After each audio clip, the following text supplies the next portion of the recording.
ഇതേപോലെ വീതിയുള്ളൊരു Cello ടേപ്പിൻ്റെ തീർന്നൊരു role കയ്യിലുണ്ടോ? അങ്ങനെ ഉണ്ടെങ്കിൽ അതും ഇതുപോലെ 2 ത്രെഡും ഉണ്ടെങ്കിൽ നല്ല എസ്തെറ്റിക് ആയിട്ടുള്ളൊരു ഓർഗനൈസർ ഉണ്ടാക്കിയെടുക്കാം. നമ്മുടെ കുട്ടി കുട്ടി ജ്വല്ലറീസോ കോയിൻസോ ഒക്കെ ഇട്ട് വെക്കാൻ പറ്റിയൊരു ഓർഗനൈസറാണ്. അപ്പോൾ എല്ലാവരും ഇത് ഡെഫിനറ്റ് ആയിട്ടും ട്രൈ ചെയ്ത് നോക്കാം. ഇനി ഓർഗനൈസറായിട്ട് വേണ്ടാന്നുണ്ടെങ്കിൽ വേണമെങ്കിൽ ഒരു ഡെക്കോറായിട്ട് നമുക്കിതിനെ യൂസ് ചെയ്യാം. അപ്പോൾ ഞാനിവിടെ 2 കളേഴ്സ് ചൂസ് ചെയ്തിട്ടുണ്ട്, പേർപ്പിളും യെല്ലോയും. അത് ഓൾട്ടർനേറ്റീവ് ആയിട്ടാണ് ഞാൻ ഒട്ടിച്ച് കൊടുക്കുന്നത്. നിങ്ങൾക്ക് ഒറ്റ കളറാണ് കയ്യിലുള്ളൂ എന്നുണ്ടെങ്കിൽ ആ ഒറ്റ കളർ മാത്രം മതി, കാണാൻ ഭംഗിക്ക് ഒരു കുറവും ഉണ്ടാവില്ല. അപ്പോൾ ഇതുപോലെ ഒരേ വീതിയിൽ ഓൾട്ടർനേറ്റീവായിട്ട് ഞാൻ ഒട്ടിച്ച് കൊടുത്തു. അത് കഴിഞ്ഞിട്ട് ബോട്ടം കവർ ചെയ്യാനായിട്ട് ഞാനൊരു കാർഡ്ബോർഡ് ആ ഷേപ്പിലൊന്ന് കട്ട് ചെയ്തിട്ട് ഒന്ന് ഒട്ടിച്ച് കൊടുക്കുന്നുണ്ട്. അതുപോലെ തന്നെ ടോപ്പ് കവർ ചെയ്യാനായിട്ട് ഒരു ലിഡ് പോലെ ഇതേപോലെ കാർഡ്ബോർഡിൽ തന്നെ കട്ട് ചെയ്തിട്ട് അത് യെല്ലോ ത്രെഡിൽ കവർ ചെയ്തിട്ട് അതിൻ്റെ മേലിൽ ഒരു വുഡൻ ബീഡും പിന്നെ ഒരു സ്റ്റിക്കറും കൂടെ ഒട്ടിച്ച് കൊടുക്കുമ്പോൾ നമ്മുടെ ലിഡ് റെഡി ആയിട്ടുണ്ട്. അത് കഴിഞ്ഞിട്ട് ഈ ബോട്ടത്തിലുള്ള ഈ ഒരു അപാകത കളയാൻ വേണ്ടിയിട്ട് ഞാനൊരു പേർപ്പിൾ ത്രെഡും ചുറ്റി കൊടുക്കുന്നുണ്ട്.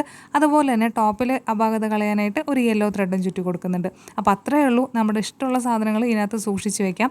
കാണാൻ നല്ലൊരു അടിപൊളിയായിട്ടുള്ള ഡെക്കോറല്ലേ. അപ്പോൾ വീഡിയോ ഇഷ്ടപ്പെട്ടാൽ ലൈക്ക് ചെയ്യുക, ചാനൽ ഒന്ന് സബ്സ്ക്രൈബ് ചെയ്യുക.